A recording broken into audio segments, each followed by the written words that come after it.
Hello à tous, j'espère que vous allez bien. Vous dater?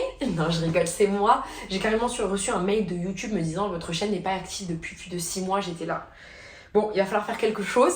Et donc je reviens avec un format un peu particulier. Je vais vous faire écouter le podcast, mais visuellement, pour que vous déjà rentriez un peu dans mon intimité de ce que je fais en dehors de quand je ne suis pas sur YouTube. Je suis sur Insta, ça vous le savez.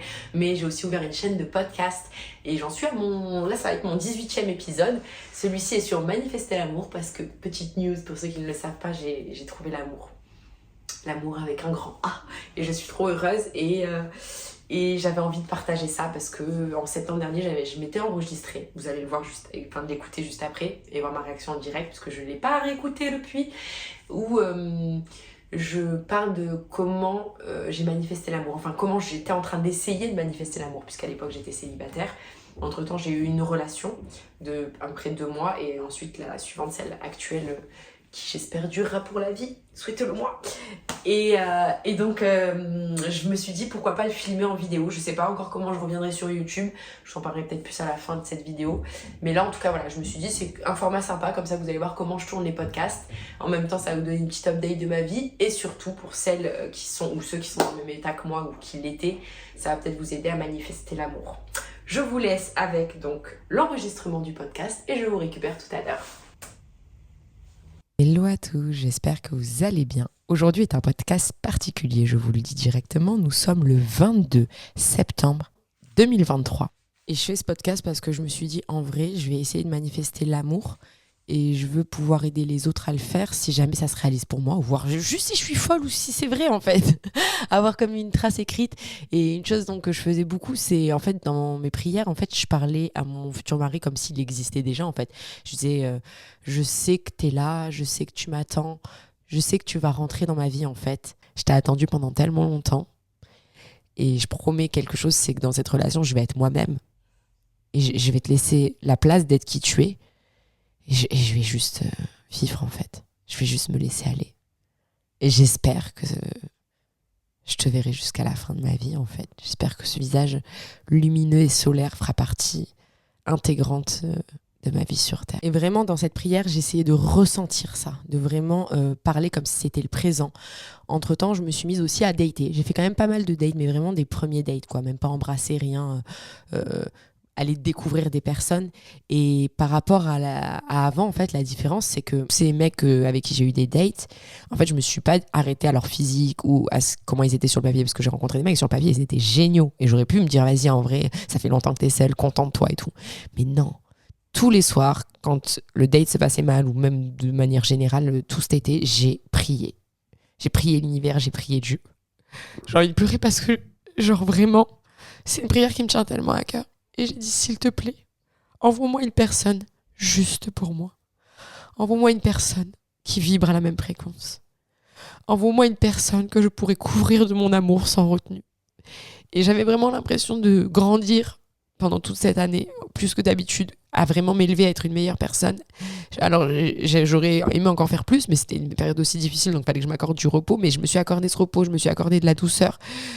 Je suis prête en fait. Pour une fois, je suis vraiment prête. Et pas juste je suis prête parce que j'ai besoin d'être aimée par quelqu'un, mais je suis prête parce que j'ai de l'amour à donner et je suis alignée avec moi-même et je m'aime assez pour pouvoir m'occuper de quelqu'un d'autre et pouvoir juste le laisser être en fait, sans vouloir être dans le contrôle, sans vouloir tout ce que je voulais avant, qui est tellement superficiel. Là, je veux juste de l'amour à l'état pur.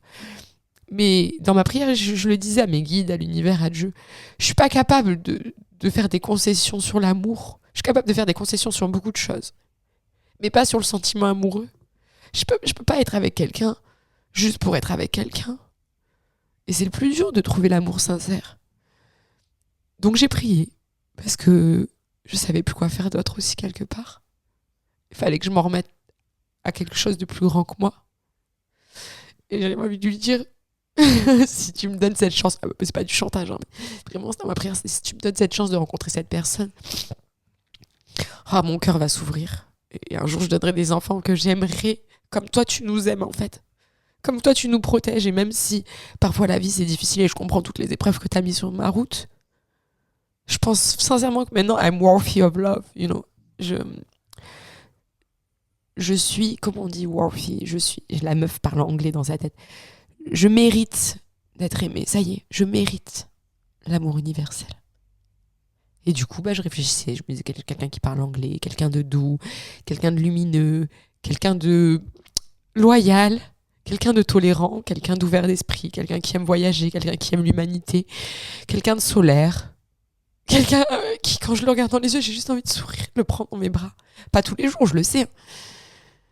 Mais je veux le ressentir, je veux sentir ça. Je veux plus de violence, je veux plus de nos communications, tout ça. Je veux plus. Je brûle. J'ai écrit d'ailleurs plein de fois des lettres que j'ai brûlées, tout ce que je ne voulais plus, pour laisser de la place à ce que je voulais. Voilà, donc c'était pour vous dire, est-ce que ça fait vraiment 2-3 mois que je manifeste l'amour, que j'essaye de manifester quelqu'un qui pourrait me combler, mais pas combler le vide qui est en moi, combler l'amour pour l'autre, parce que moi je me comble déjà d'amour. Et voilà, je voulais voir si jamais cette manifestation marche et que je ressens tout ce que je ressens pour une raison, peut-être qu'il fallait que je vous le partage ou partage à moi-même, j'en sais rien. Sur ce, je vous fais des bisous et je vous laisse avec la Yamina du présent. Que tu l'as. Eh ben c'était intense. Je me suis pris des petites notes. Moi je vous l'ai dit de toute façon pour organiser le podcast, mais ce que je ressens c'était beaucoup de peine aussi quand même. Il y a énormément d'espoir, mais beaucoup de peine. Mais sincèrement, je me souviens de cette période, quoi. Et je me souviens de toutes ces prières. Et quand je vois la personne que j'ai rencontrée aujourd'hui, je me dis qu'effectivement, j'ai manifesté l'amour. Donc là, ce que je vais faire, c'est que je vais mettre un peu d'ordre dans mes idées, dans mes émotions. On voit d'ailleurs que je passe d'un coup à très émotive, à boum, je me recadre, à... Ouais, il y a plein d'émotions à décortiquer dans ce petit bout de passage. Mais je suis contente de l'avoir fait. Je suis contente de l'avoir fait parce que déjà, il va m'aider à bien pouvoir vous expliquer les étapes par lesquelles je suis passée pour manifester l'amour. Je pense qu'on est beaucoup à ressentir ça, ce truc de... Parfois, mais comment je vais faire pour trouver quelqu'un qui me correspond, quoi? Est-ce que vraiment je vais trouver cet amour sincère, cet amour pur? On est plein à pas vouloir se mettre avec des personnes pour les mauvaises raisons. Et je pense que ça passe parfois par un peu de tristesse et de souffrance. Pas tout le temps, hein, mais parfois ça doit en passer par là pour vraiment pouvoir savoir ce qu'on veut vraiment et ce qu'on mérite. Enfin, se rendre compte qu'on mérite, je dirais plus. Donc voilà, allez, je mets un peu d'ordre dans mes idées et je vous récupère pour le podcast. Donc j'ai décidé de décliner ce podcast et ici et en visuel sur YouTube. Bref, c'était intense, je passe du chouinage au désespoir, à l'espoir, je reviens dans le sujet. C'est à mon image en fait, hein, et à l'image de ma recherche pendant longtemps de l'amour. Où d'un coup je datais à mort, d'un coup j'étais dans ma solitude, d'un coup je croyais plus en l'amour, d'un coup je tombais amoureuse tous les 4 matins. Ma mère, je crois que je l'ai dit dans un autre podcast où je parle de l'amour et du dating, qui est très intéressant d'ailleurs si vous voulez aller l'écouter, où elle me disait que j'étais une mendiante de l'amour. Vraiment, je quémandais l'amour, quoi. J'étais là en mode aimez-moi, quoi. Je faisais tout pour qu'on m'aime et où je me mettais vachement sur la défensive parce que je pense que j'avais peur qu'on me voie pour qui je suis réellement. Et tant qu'on n'a pas fait ce travail avec soi-même, c'est dur de manifester l'amour universel. On va pouvoir manifester des gens qui vont nous faire travailler ce qu'on doit travailler. Et c'est pour ça que parfois on pense avoir trouvé la bonne personne, mais au final ça peut être une relation toxique parce qu'on a déjà une relation toxique avec nous-mêmes. On n'a pas une manière saine de s'aimer. Donc il va falloir aller déjà travailler cet amour pour soi. On en revient toujours à la même chose. Écouter ses désirs, c'est la première étape, je dirais. Donc écriture, vraiment poser des mots sur ce que vous cherchez. Quel type d'amour vous cherchez, quel type d'homme vous cherchez. En parler autour de soi. C'est vrai que moi, je me suis vachement confrontée à mes amis, ma famille, quand on me disait, mais tu commences à 34 ans, quoi. 34 ans, t'es toujours pas en couple, à chaque fois, tu retombes dans les mêmes types d'histoires. Ça m'a vachement blessée, mais remis en question aussi. Et on me disait, mais vas-y, t'es trop difficile et tout. Il y avait toujours un petit truc au fond de moi qui me disait, non, t'es pas trop difficile, en fait. D'un côté, j'en avais peur. Parfois, je le disais, il faut que je baisse mes critères. Mais d'un autre côté, mon intuition me disait, non. Meuf, ça existe, cet amour universel, cet amour hyper sain et logique où ton cœur est apaisé et il n'est pas en état de stress permanent, existe. Donc je me suis mise à écrire, je me suis mise à en parler avec des copines, avec ma famille pour quand on dit à haute voix, il y a parfois des choses où tu sens que tu as une réticence et tu as des choses qui sont hyper intuitives et qui résonnent et j'ai commencé à aller me concentrer sur les choses qui résonnaient. Et en fait, quand j'ai fait cette liste, ça j'en parle aussi dans le podcast dont je vous parlais, je me suis rendu compte qu'il y a beaucoup de choses que j'étais pas. J'attendais d'un homme des choses que j'arrivais même pas à m'octroyer à moi-même, c'est-à-dire du temps de qualité, de la compassion, de la douceur. Donc j'ai dû prendre cette liste et me donner ces choses-là d'abord, avant de les attendre de quelqu'un. Alors, vous n'êtes pas obligé de remplir tous les critères de la liste. Hein. Je le redis, vous pouvez vouloir quelqu'un de sportif et pas l'être et espérer qu'il vous fasse faire du sport. Ça, c'est OK. Mais je veux dire, si vous voulez vraiment quelqu'un qui vous respecte et que vous ne vous respectez pas, il y a peu de chances que vous le trouviez. Ou alors, vous allez le saboter parce que vous ne serez pas prêt à recevoir ça. Il faut savoir recevoir un amour pur et universel. Il faut savoir déjà se le donner à soi-même quelque part. Donc, la première chose, donc, c'est écrire ses désirs. J'ai pris des petites notes. Ne pas forcer les choses. Et ça, c'est hyper important. Je sais que ma mère, à chaque fois, me disait « Non, mais faut que tu arrêtes de vouloir forcer l'amour. Faut que tu arrêtes de vouloir changer les gens. » Et moi, j'étais vachement attachée à l'idée que pour avoir un amour, il fallait se battre. Pas du tout, en fait. Parfois, il ne faut pas forcer le destin. En fait, si une relation, elle ne fonctionne pas, si dans ton intuition, tu sens qu'il y a quelque chose qui ne va pas, il faut lâcher l'affaire. J'ai aussi ma pote Pascaline qui m'avait dit, juste avant, dans une relation que j'avais eue avant celle que j'ai actuellement, où je pensais vraiment que ça allait être lui, encore une fois de plus, ou en tout cas, je n'étais pas persuadée, mais je me disais, ce mec remplit quand même beaucoup de critères, mais il y a quand même ça qui m'alerte. Et quand j'ai commencé à lui parler de cette relation, ma pote m'a dit, hé Yamina, tu sais, quand il y a un doute, il n'y a pas de doute. Et là, mon ego, il était là, non, mais elle me dit ça, mais non, mais quand même, je l'aime bien. Et c'est normal qu'il y ait des doutes, en fait. C'est le début, donc on se découvre, donc il y a des choses qui ne me plaisent pas. Mais en fait, quand j'écoutais vraiment mon cœur, elle avait raison. Si ces doutes-là sont pas superficiels, sont vraiment ton cœur qui parle, ton corps, là, tu le ressens, t'as comme une boule au ventre d'anxiété ou d'un truc que tu sens pas, tu sais, ton nez te dit, ah, il y a un petit problème là. Il faut l'écouter en fait, parce que l'amour, je pense pas que c'est quelque chose qui se force. Quand ça se force, c'est que parfois c'est peut-être une personne qui doit croiser ton chemin et t'aider à te faire grandir sur quelque chose, mais c'est pas ce qu'on appelle manifester l'amour inconditionnel et pur. Je vois ça un peu comme une plante en fait. Une plante, quand tu poses une graine, tu lui cries pas dessus pour qu'elle pousse, tu lui dis pas de pousser plus vite, tu la laisses pousser en fait. Et quelque part, l'amour, c'est ça, c'est semer des graines. Voilà, attendre le soleil, la pluie, laisser les choses faire. Et la plante, si elle doit pousser, elle poussera. Mais après, on a aussi le passé, on va pas se mentir, et c'est ça qui me bloquait beaucoup, qui vient en fait vous donner toutes ces peurs et cette anxiété aussi parfois. C'est-à-dire que vous allez avoir les relations que vous avez eues précédemment qui peuvent avoir brisé votre confiance en vous, qui peuvent avoir fait que vous pensez qu'une relation, c'est forcément basé sur le conflit, alors que ça l'est pas vraiment. Et tous ces petits fragments, peu importe votre passé, vont venir vous faire douter de la personne que vous avez en face de vous. Donc il faut vraiment différencier, est-ce que c'est une peur ou est-ce que c'est votre intuition qui parle? Et pour ça, quand on rentre dans une nouvelle relation, il faut laisser la chance à la personne d'être elle-même et vous d'être vous-même et d'essayer de pas comparer, même si c'est dur. C'est un exercice que j'essaye de faire le plus souvent. Parfois, je fais des rechutes, mais je pense que pour essayer de trouver l'amour, il faut arrêter de se dire « Ah, mais ça, plus jamais, ça, si ». Il faut juste se dire « Attends, qu'est-ce que je veux réellement ?»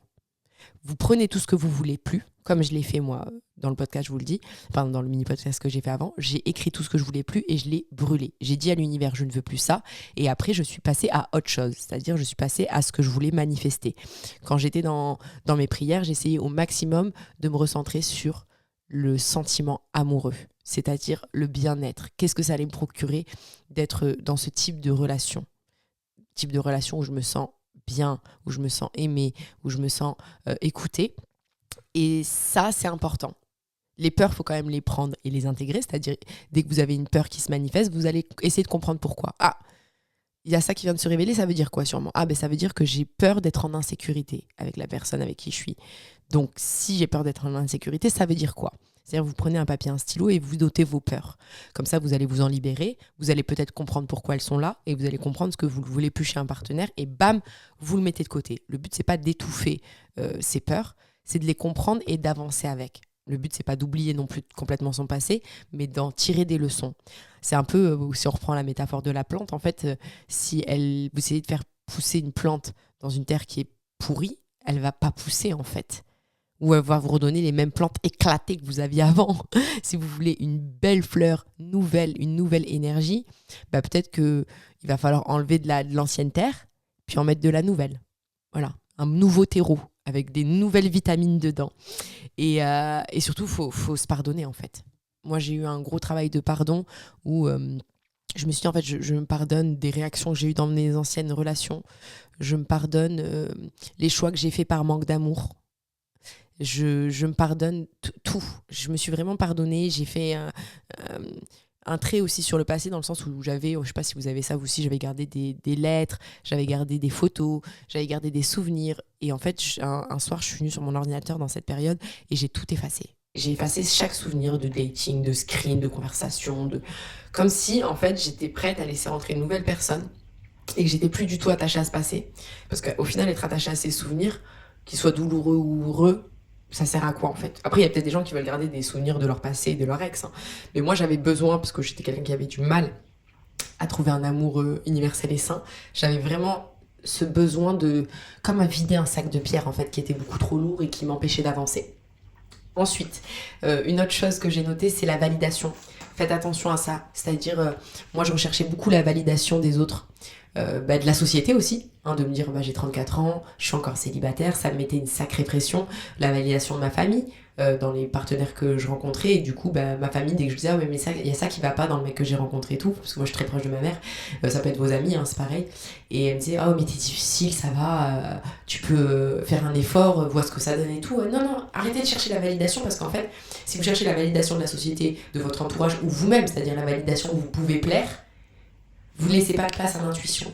En fait, là, ce qu'on essaie de chercher, c'est à enlever toutes ces peurs et la validation et ce qu'il y a autour pour canaliser son énergie intérieure et pouvoir sentir les choses, travailler son intuition. Et là, ça va être beaucoup plus simple de savoir si une personne, elle est faite pour vous ou non. Moi, comme je le dis dans les personnes que j'ai datées, j'ai essayé au maximum, je n'étais pas parfaite. Il y a des relations, dont une qui a duré plus de 2 mois, où vraiment je me suis attachée au potentiel de la personne, où j'ai eu des petits travers de mon passé qui revenaient et tout, et où j'ai bloqué mon intuition, mais je le sentais bien que je bloquais mon intuition, parce qu'il y avait un truc qui n'était pas raccord. Mais au maximum, j'ai essayé de me dire, ok, écoute ton intuition, ne tombe pas amoureuse du projet. Parce que souvent, on a tendance à vouloir tomber amoureuse de l'homme ou de la femme, de son potentiel en fait. On imagine déjà ce que cette personne pourrait être. Moi, quand je faisais de la visualisation, je visualisais pas forcément mon futur avec tel ou tel date que j'avais, ou tel crush où j'ai envie de lui plaire, mais je visualisais moi mon état amoureux, être dans le bien-être d'une relation qui me comble. Donc, faut faire attention à ça. Ne tombez pas amoureux d'un projet, d'un potentiel d'une personne. Laissez la personne être. Vous soyez qui vous êtes et regardez ce qui se passe, écoutez votre corps. Et à ce moment-là, quand j'ai eu les doutes, je me suis dit, ok, cette personne était à distance, je me suis dit, je vais aller passer 10 jours avec elle, vraiment, et la laisser être, je vais être aussi. Et puis on verra ce qui se passe. Et puis au bout de 8 jours, j'ai bien senti, même avant, j'ai senti que ça n'allait pas fonctionner. Cette personne, elle n'était pas pour moi et que j'étais tombée amoureuse du potentiel, de toutes les cases qui cochaient, et pas du sentiment amoureux en lui-même. Ensuite, après la validation, on revient sur le self-love, l'amour de soi et la comparaison. Donc moi j'avais tendance à vachement comparer quand je rencontrais quelqu'un à ah oui mais par rapport à mon ex ci ou par rapport concentre-toi sur toi, aime-toi. Si tu t'aimes quand tu es en présence de cette personne, déjà c'est bon signe. C'est-à-dire si tu arrives à être toi-même, et si quand tu es toi-même et que la personne en face elle est elle-même, tu arrives à aimer l'instant présent, tu arrives à t'aimer, elle t'aide à t'aimer encore plus, ça c'est un bon signe. En revanche, si tu commences à essayer de te changer, si tu commences à comparer, si tu commences à vouloir changer la personne, ça généralement c'est pas bon signe. Ça peut t'aider à vraiment essayer de canaliser et de comprendre c'est quoi l'énergie amoureuse saine et universelle et comment le manifester. Parce que quand tu vas faire ça et que tu vas aller en date ou tu vas juste rencontrer des gens, plus tu vas t'écouter et affiner ça, plus l'univers il va t'envoyer quelqu'un fait pour toi. C'est-à-dire il y a aussi le truc de dire non. Moi, pendant ces dates, le fait de dire non, non, écoute, ça me convient pas, très poliment. Pas être, j'étais pas là en mode hyper exigeant, juste je m'écoutais et je me respectais. Cette personne elle est en train de me parler de cette manière-là, où elle essaie de me changer, où ses valeurs ne concordent pas aux miennes. Je vais pas aller continuer à le dater juste pour pas être seule ou juste pour le fun. Même si au départ je me disais ça, je vais juste dater pour le fun, etc. Et j'ai pas réussi. Je sentais bien qu'à chaque nouvelle personne que je rencontrais, il me fallait plus. Il fallait que ça résonne. Donc j'ai fini par, comme j'ai dit, prier. Donc j'ai fait des lettres à l'univers. Je parlais à haute voix. Je priais simplement. Et j'en parlais aussi beaucoup à mes amis, à ma mère notamment. Genre, qu'est-ce que j'aimerais ça. Et même si parfois elle me donnait ce qui est humain, des pensées limitantes comme ah oui, mais ça c'est dur à trouver. Mais ça... Non. Là, je suis juste en train de te dire, je mérite ça. Mais ma mère, elle m'a dit, là maintenant, t'as raison. Vraiment, tout ce que tu me disais, t'avais raison. Je mérite d'être traitée comme ça. Je mérite qu'on m'aime de cette façon parce que moi, je peux le donner, en fait. Et à force de répéter ça, de vraiment le ressentir à travers mon corps, je sentais qu'il y a quelque chose qui allait se déclencher. Par contre, j'avais toujours cette pensée limitante de me dire, tu vis toujours sous le même toit avec ton ex. Parce que là, on est toujours dans le process de vendre la maison. C'est une longue histoire, j'en parlerai quand ça sera terminé. Et j'avais ce fameux voyage à Bali où je me disais, le jour où je vais faire ce voyage-là, ma vie va commencer.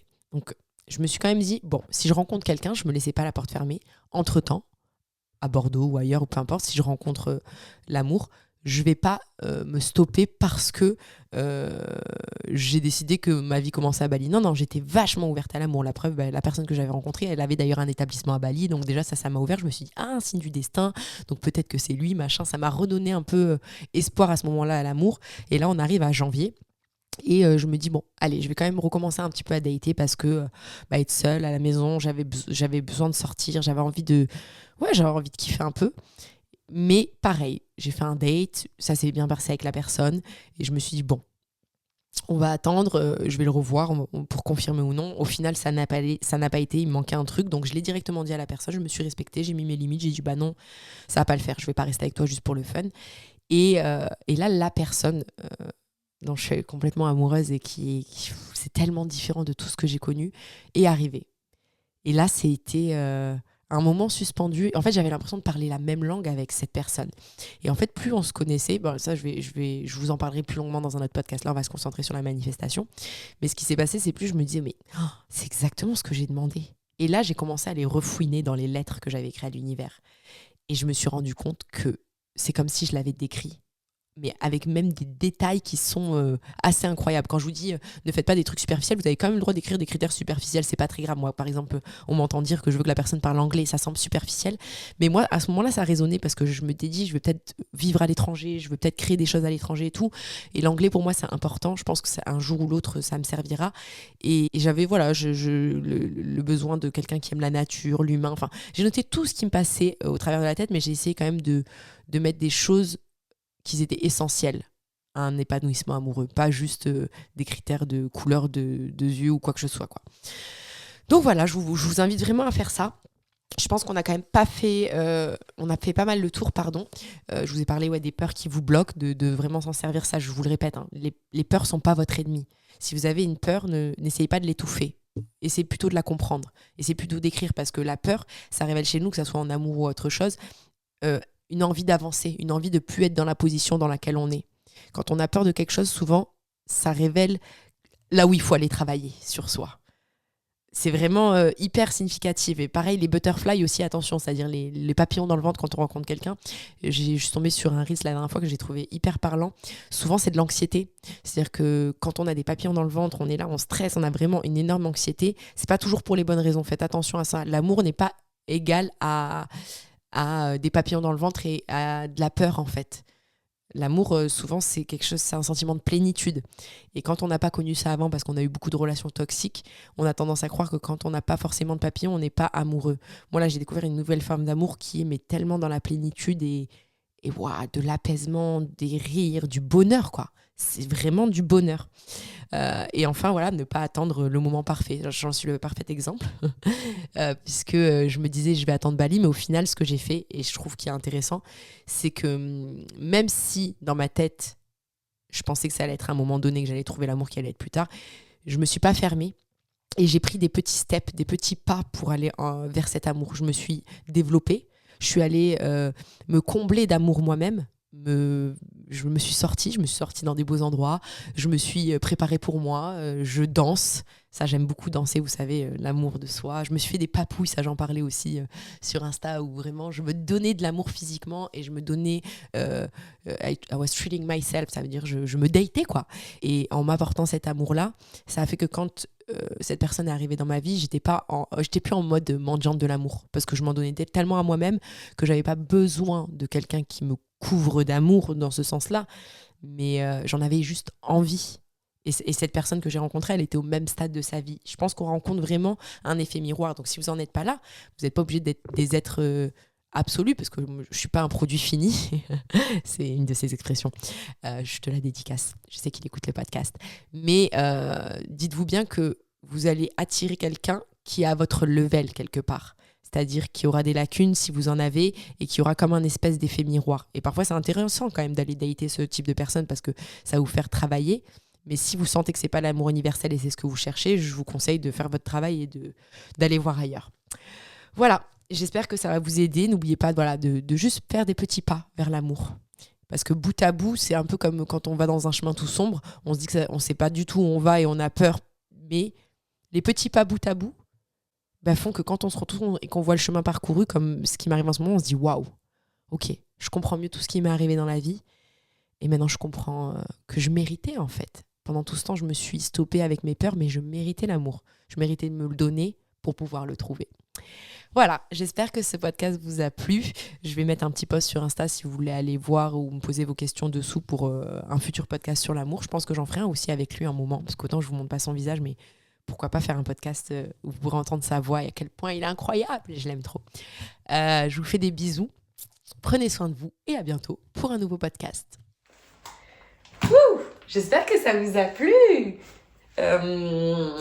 Voilà. Vous avez été dans mon intimité de comment je fais mes podcasts. J'espère que cette vidéo et ce format vous plaît. Je sais pas comment je vais revenir encore sur YouTube. Je sais pas si je vais revenir avec des vlogs, avec des face cam. J'aimerais, comme je l'ai dit, revenir aussi avec des interviews. Ça, c'est une gymnastique YouTube. Mais c'est vrai que ça me manque. Donc j'ai envie de m'y remettre. Sur ce, je vous fais des bisous. Et je vous dis à bientôt pour une prochaine vidéo.